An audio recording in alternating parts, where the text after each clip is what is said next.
दोस्तों, गए हफ्ते अपने दिल की बात में मैंने कहा था कि अगले हफ्ते विले पार्ले के नामवंत एडवोकेट प्रशांत चौहान जी को मैं आपके सामने लाऊंगा, जो आपको बताएंगे कि आरटीआई माहिती का अधिकार क्या है, हमें जो कितने दिन में मिलना चाहिए।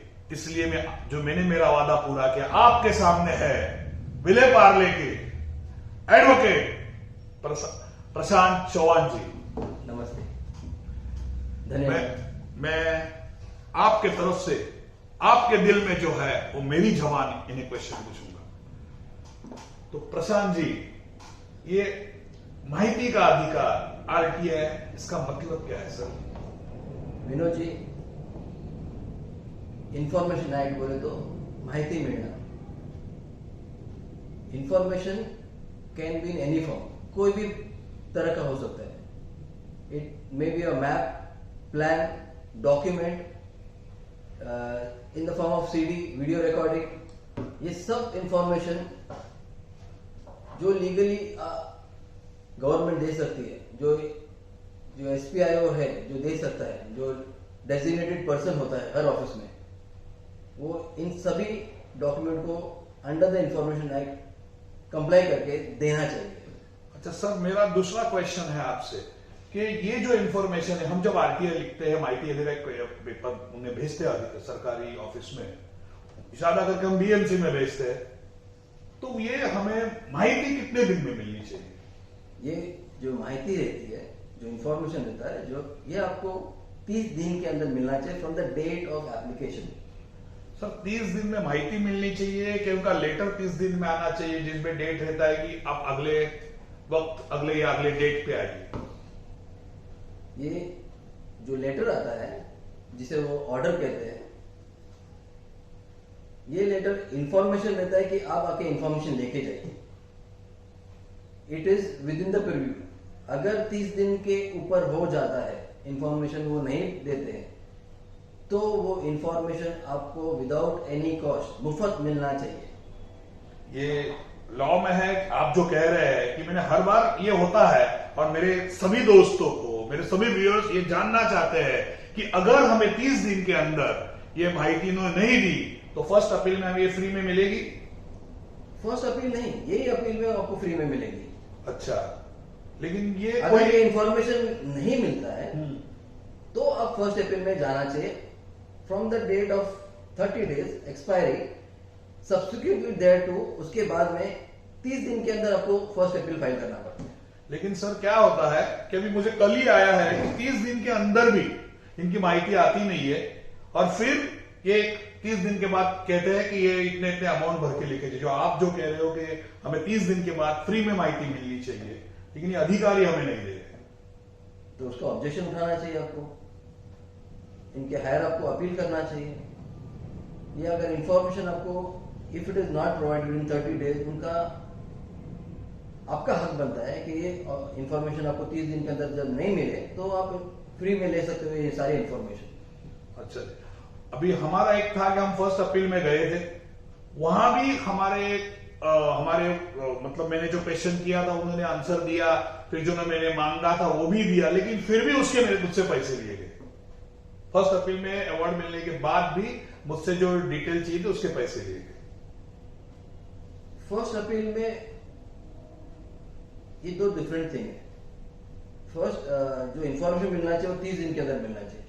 जो आप फर्स्ट अपील में किस रीजन से गए थे, उसके बाद में अगर वो with in the purview of information, what was the objection type, ये था कि 30 दिन तक मुझे वो लेटर आया ही नहीं था जी। इसलिए मैं आया कि मुझे अभी तक माहिती आई नहीं। मैंने अभी फर्स्ट अपील में अगर रिप्लाई नहीं किया तो मैंने उनके पास जाके बताया कि सर ये बताइए, ये पोस्ट का सिक्का है कि मेरी, अगर समझो मेरी 20 तारीख की डेट, मेरा 1 महीना कंप्लीट होता है और ये मुझे आ रहा है 27 या 28 तारीख को, ऐसा करके मैंने गया था। तो उन्होंने ठीक है, हम और इनको माहिती प्रोवाइड करो, लेकिन पैसे लेकर। Okay. In that case, you have a very reasonable ground. You can file an appeal for recovery of your money. Sir, दूसरा एक सब पूरी जनता जानना चाहती है, मेरे जैसे माहिती अधिकारी के जो समाज सेवक ये जानना चाहते हैं कि जब हम माहिती अधिकारी के तहत हम एप्लीकेशन करते हैं तो हमें जब तक जानकारी है और मैंने बहुत से जगह पर पढ़ा है कि जो काम बीएमसी का हुआ होता है उसकी डिटेल उन्हें पेन ड्राइव में या अपने कंप्यूटर में स्कैन करके रखनी पड़ती है जी। और वो हमें जब हम मांगते हैं पेन ड्राइव या सीडी में वो देनी पड़ती है। लेकिन अधिकारी क्या करते हैं, हमें सताने के लिए, लोगों को सताने के लिए 4 या 5-5 हजार का बिल बनाकर, जिसका काम कंप्लीट हुआ है सर, उसका 4-4, 5-5 हजार का बिल बनाकर हमें पेपर लेके जाने पड़ते हैं। देखो, जो इंफॉर्मेशन आपको चाहिए, मैं आपको सिंप्लीफाई करता हूँ थोड़ा सा। Under the RTI act, okay, आपको प्रोविजन है कि इंफॉर्मेशन मिलना चाहिए। उसके अंदर और एक प्रोविजन है कि आपको वो सारे डॉक्यूमेंट का इंस्पेक्शन दिया जाना चाहिए। इंस्पेक्शन के दौरान आपको जो डॉक्यूमेंट नहीं चाहिए वो आप कॉपी उनको रिफ्यूज करिए। आप पेजिनेशन होता है हर डॉक्यूमेंट का, वो पेज के नंबर के हिसाब से आप डॉक्यूमेंट मांग सकते हो उसके अंदर, सो दैट आपका कॉस्ट, बिकॉज जो कॉस्ट देना है वो अधिकारी के कुछ डिसाइड नहीं कर सकते, वो आपको पे करना ही होगा। नहीं सर, मेरा कहना यह है कि अगर पेन ड्राइव के अंदर होती है या सीडी में, तो हमें 50-100 रुपए के अंदर सीडी में कॉपी करके मिल सकती है। सीडी में कॉपी करके मिल सकती है। अभी सर्टिफाइड कॉपी के लिए आपको एक सेपरेट लेटर देना चाहिए कि ये सारी कॉपी हमें जो सीडी में दी गई है वो सर्टिफाइड करके दीजिए। सर लेकिन ये सीडी में देते ही नहीं, ये बोले हमारे सीडी में हमारे पास कंप्यूटर पे ये माहिती नहीं है, बल्कि 2007 में एएमसी ने एक इनको सैप सिस्टम निकाल के कहा था कि लास्ट 30 साल के रिकॉर्ड्स इनके कंप्यूटर में होने चाहिए। लेकिन ये जानबूझकर लोगों को सताने के लिए कहते हैं कि पैसे भरिए और हमारे पास ये उपलब्ध नहीं है। राइटिंग में भी दे दिया है मेरे पास कि हमारे पास ये उपलब्ध नहीं है। तो मैं ये जानना चाहता हूं कि आपका लॉ क्या कहता है इसके बारे में। लॉ ये कहता है सर कि जो इंफॉर्मेशन मांगा है वो कोई भी फॉर्म में आपको मिलना चाहिए। Pen drive in the form of copy, CD, diskette, whatever it may be available. अगर वो पेपर फॉर्म में है तो वो जो इंफॉर्मेशन मिल रहा है, जो भी फॉर्म में मिल रहा है, pen drive, documented form, photocopy, it has to be a map, it has to be certified and given to you, जिसका वो चार्ज लेते हैं। बरोबर है, लेकिन हमें अगर पेन ड्राइव में चाहिए तो पेन ड्राइव भी ले सकते हो। वो नहीं देते, वो नहीं देते तो then you have to take it up, whether it is, if it is available with them in the pen drive, they have to give it to in the form of pen drive. अच्छा, दूसरी बात यह है कि जब हम इनके पास जाते हैं, पेमेंट करते हैं और हमने जो डिटेल मांगी होती है, फिर 4,500-5 हजार का बिल आता है। समझो दिया, आज ही मैंने लिए थे एक सूर्या, जो मेरा हमेशा मैं एक कंपनी के अगेंस्ट मेरा भ्रष्टाचार के अगेंस्ट मेरा दिल की बात आता है, तो उस कंपनी का मैंने एक सर्टन एसडब्ल्यूडी में पेपर मांगे थे। तो जब पेपर यहां आए तो उसमें सब जो मुझे चाहिए वो पेपर ही नहीं है, बल्कि जो ये एक सर इनका एक हम कहते हैं इनको एक ये टेंडर कॉपी रहती है इनकी। अगर ये टेंडर कॉपी में जो है वो मैं मांगता हूं, तो आपके हिसाब से कि टेंडर कॉपी जो मांगा हुआ है वो उनके ऑफिस में होना चाहिए या नहीं होना चाहिए? इसका मैं आपको उपाय देता हूँ। अगर हमें डॉक्यूमेंट कोई मांगा है गवर्नमेंट ऑफिसर से और वो हमें वो डॉक्यूमेंट उपलब्ध नहीं कर पा रहा है, हमें पहले तो इंस्पेक्शन लेना चाहिए। इंस्पेक्शन में हमें डिफाइन करना चाहिए कि हमको कौन से डॉक्यूमेंट चाहिए।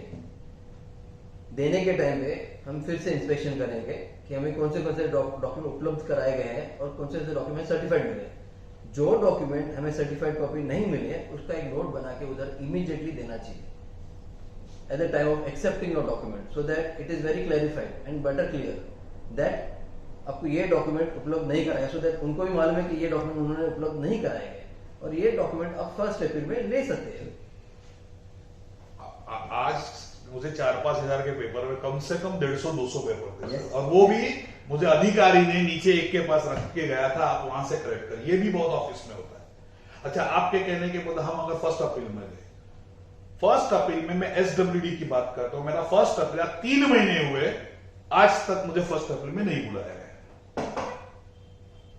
ये जो अगर आपको 1 अप्रैल में बुलाया नहीं जाता है तो उसका वापस आप इंफॉर्मेशन एक लेटर लिखिए 1 अप्रैल अथॉरिटी को कि हमने ये डेट को ये इंफॉर्मेशन मांगा था, हमें ये इंफॉर्मेशन उपलब्ध नहीं कराई गई थी, हमने इसका 1 अप्रैल फाइल किया था और आज तक हमें इसके हियरिंग के लिए बुलाया नहीं गया। Please provide us information on what action has been taken on this application ऐसा करके आप एक आरटीए डाल दीजिए उनके ऑफिस में भी, उनके ऑफिस में। तो आपको इन्फॉर्मेशन दे देंगे वो क्या एक्शन लिया है, उन्होंने एक्शन लिया है, उनके पास किस कारण वो पेंडिंग है, क्या वो कुछ कम्युनिकेशन करे अपने दूसरे ऑफिशियल से वो इन्फॉर्मेशन प्राप्त करने के लिए, या कुछ हियरिंग हो गया है आपको बिना बुलाए बिना, तो आपको सब इन्फॉर्मेशन मिल जाएंगे। अच्छा, ऐसे बहुत जगह पे होता है। अभी मैंने एच जो हमारा वार्ड है, जहां हमारे बीएमसी के रास्ते से काम होते हैं, वहां भी मैंने फर्स्ट अपील में डाला था। आज उसको 3 महीने हुए, आज भी वहां से भी नहीं आया है। आपको सिंपल वापस दोहराता हूं मैं, सिंपल एक उपाय है, आप फर्स्ट एपीलेट अथॉरिटी के पास एक आरटीए डाल दीजिए वो लेटर के लिए कि हमने ये फर्स्ट एपील फाइल किया था, आज तक हमें इन्फॉर्मेशन नहीं आया, प्लीज प्रोवाइड इन्फॉर्मेशन। क्या तो उनको लिख के देना ही पड़ेगा, क्या करें वो अपील के साथ। अच्छा, फर्स्ट अपील में अगर हमें इंसाफ नहीं मिला तो फिर आगे आपको 90 डेज टाइम देता है सेकेंड एपीलेट अथॉरिटी के। After if it is not replied और from the date of order, आप 90 डेज के अंदर फर्स्ट एपीलेट अथॉरिटी के अंदर जा सकते हैं। ठीक है, हम सेकंड अपील में भी गए। ऐसा बहुत होता है कि हमें पता होता है कि ये गलत है, लेकिन आखिर में हमारे जनता सोचती है, सामान्य लोग ये सोचते हैं कि ये आखिर में भी एमसी है, इनके ऊपर के अधिकारी भी एमसी है। सेकंड अपील में भी अगर मुझे लगता है कि मैं 100% सच हूं, yes. और मेरे साइड से अगर ये उसका जो रिजल्ट आता है वो मेरे साइड में नहीं आता है, अवार्ड जो देते हैं वो सेकंड अपील में भी अगर नहीं आया, तो मुझे कोर्ट में जाने के लिए ये क्या, मैं कैसे मैं कोर्ट में जा सकता हूं अगर ये मैटर लेकर? क्या अगर वो उस अधिकारी अगर भ्रष्टाचारी हो तो उस पर कुछ एक्शन कोर्ट ले सकती है या नहीं? यस, इंफॉर्मेशन मिलना आपका हक है। अगर जो इंफॉर्मेशन आपको मिलना चाहिए वो आपको 30 दिन के अंदर नहीं मिलता है, तो हम जो प्रोसीजर फॉलो करते हैं, फॉलो करने के बाद में हमें ऐसा पता चलता है कि हम एक डेड एंड पे आ गए कि सेकेंड एपीलेट भी फाइल कर दिया, हमें कोई आंसर नहीं मिल रहा है। ऐसे केस में आप सेकेंड एपीलेट अथॉरिटी को लिखिए कि हमारा ऐसा पेंडिंग है, ओके, आप क्या एक्शन ले रहे हो उसके ऊपर। अगर वो ऑर्डर देते, वो कहेंगे आपको कि किस कारण वो पेंडिंग है, आइदर वो एप्लीकेशन एक्सेप्ट हुआ है या रिजेक्ट हुआ है। In if it is accepted they will call you for hearing, आपको हियरिंग के लिए बुलाएंगे। हियरिंग होने के अंदर जो ऑर्डर रहता है, अगर आप उससे सेटिस्फाइड नहीं हो, वो ऑर्डर लेके हम रिट फाइल कर सकते हैं before the honourable high court, जहां पे आपका पूरा मामला हम उच्च न्यायालय में लेके जा रहे हैं before the honourable high court, और वहां पे हियरिंग लेके आपको उसमें समाधान हो सकता है। सर, फर्स्ट अपील में ये कहा गया है कि सेकंड अपील के ही पेपर जो सेकंड अपील में गए हैं, आज मैं मेरे साथ हुआ वही बता रहा हूं कि सेकंड अपील में गए हुए पेपर अभी मेरे पास आए हैं वापस, इसलिए मुझे 45-50 डेज तक ये इसका आंसर नहीं मिल रहा है। तो हम क्या करें कि जो लोग फर्स्ट अपील में सेटिस्फाइड है, सेकंड अपील में उन्होंने वापस यही भेज दिया है, इसलिए ये प्रोसीजर ऐसा हो रहा है। या फिर ऐसा आता है कि हमारे पास आदमी लोग कम है या मनुष्य बळ कम है, ये बहुत सा आंसर है। मनुष्य बळ कम असल्यामुळे आम्ही तुम्हाला ही माहिती देऊ शकत नाही या तुमचं हे करू शकत नाही। हे राइटिंग में दिया है सर। ये इंफॉर्मेशन मिलने के under the information act government जो भी अथॉरिटी है वो आपको इंफॉर्मेशन देना अनिवार्य है। आपको इंफॉर्मेशन मिलना आपका हक है। अगर किस कारण, मैंने वापस दोहराता हूँ, किस कारण सेकेंड एपीलेट अथॉरिटी फेल होती है आपको इंफॉर्मेशन देने के लिए या ऑर्डर पास करने के लिए, directing the SPIO to provide information, ऐसे सिचुएशन में आप हाई कोर्ट में रिट फाइल कर सकते हो with all the documents, with all the information and the facts, and get a justice for yourself. Sir, कभी क्या होता है कि एक काम कंप्लीट हुआ होता है, तो जैसे मेरी एक लड़ाई चल रही है कंपनी के साथ, जो हर मेरे भाषण में आपने कहा था कोई कंपनी का नाम मत लीजिए, तो मैं आपके साथ है तो मैं नाम नहीं लूंगा, लेकिन लोग जानते हैं कि एक कंपनी से मेरी कहीं कभी से एक लड़ाई चल रही है, तो उसका काम कंप्लीट हो गया है सर, लेकिन उसकी हमें डिटेल नहीं मिल रही है। अब उनका मेरे हिसाब से उनका डिपॉजिट या कुछ भी कहिए वो 2 साल या 3 साल रखना पड़ता है, उनकी गारंटी होती है 2 या 3 साल की। उसके अंदर अगर लोगों की तकरार है और काम घटिया पद्धति से हुआ है, और एक टेंडर में एक है कि एक इंस्पेक्शन होना चाहिए, कुछ पीरियड के बाद एक इंस्पेक्शन होना चाहिए जब तक की गारंटी है। अगर ये नहीं अधिकारी कर रहे, अधिकारी नहीं कर रहे, लोग हमें कर रहे, बीच में बताइए कोई अधिकारी नहीं आ रहा है, या फिर वहां जो एसडब्ल्यूडी का काम है वो एकदम घटिया हुआ है, जो स्पेसिफिकेशन इनको डिजाइन दी जाती है वो हिसाब से नहीं है, इनके पेपर कंप्लीट नहीं है, फिर भी आगे अधिकारी हमें इग्नोर कर रहे हैं, हमारे सब इग्नोर कर रहे हैं। अगर हम हाईकोर्ट में, अगर इनके पास, आपने भी बताया कि आखिरी लास्ट हमें हाईकोर्ट है, कोर्ट में जाना है, तो अगर हम ये सब प्रूफ लेके गए तो ये कि ये काम गलत हुआ है, हमारा जो बीएमसी का पैसा, तो क्या उन अधिकारी या उन कॉन्ट्रैक्टर पर क्या एक्शन हो सकती है? देखो, आरटीआई एक्ट है, ये एक टूल है, साधन है आपके लिए इंफॉर्मेशन लेना।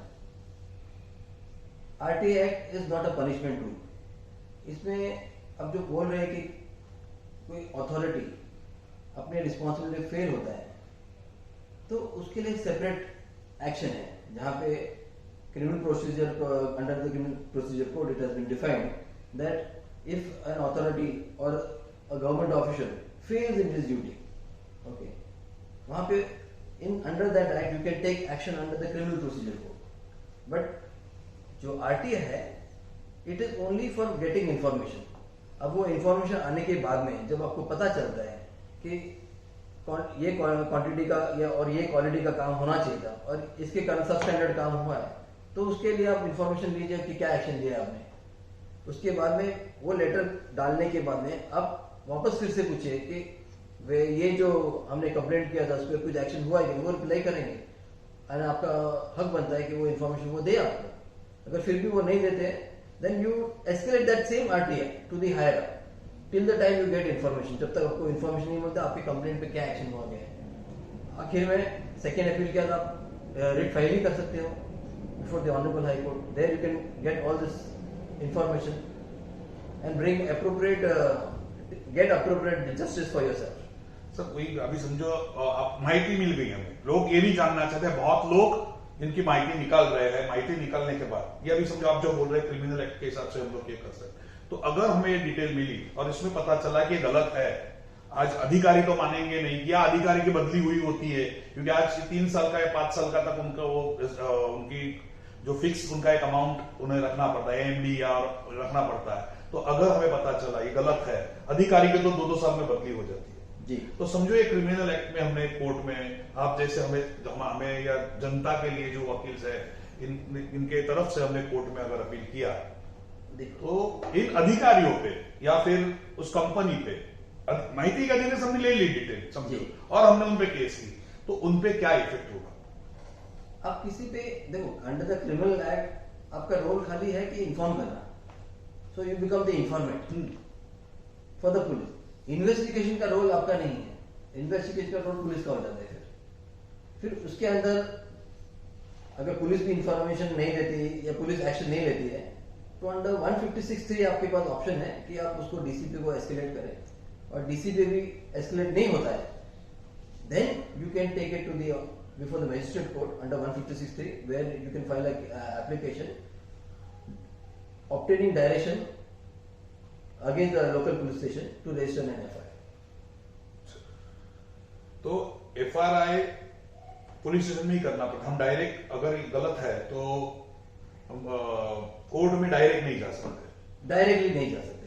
आपको कोई भी गलत काम होता है ओके, उसके लिए आपको पहले if it is a criminal offence आपको एक एप्लीकेशन बना के पुलिस को इन्फॉर्म करना पड़ता है। So you become the इंफॉर्मेंट and police will do the investigation and register an FIR if it is a criminal offence or else an NC if it is a non-cognizable offence।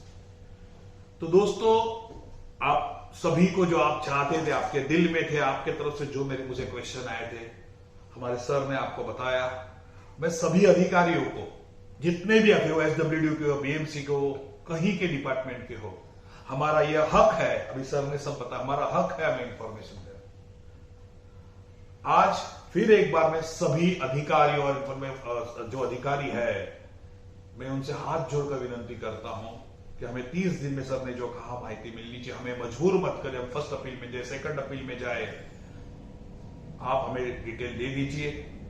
फिर एक बार मैं सभी मेरे viewers के तरफ से, मेरे पार्ले लोक सेवा संस्था के तरफ से, मेरे दिल की आवाज चैनल के तरफ से सर का धन्यवाद अदा करना चाहता हूं कि जो आपके सामने आकर जो इंपॉर्टेंट माहिती दी, जो आज तक मैं आपके सामने रखता हूं, तो एक कानूनी रास्ता दिखाया, इसीलिए मैं सभी का धन्यवाद अदा करना चाहता हूं। और ये वीडियो दोस्तों इतना शेयर करें कि हमारे जैसे कई लोग, कहीं जो छोटे टेंडर भरते ये लोग, इनको ये डिटेल चाहिए, ऐसे बहुत से फोन आए मेरे पास।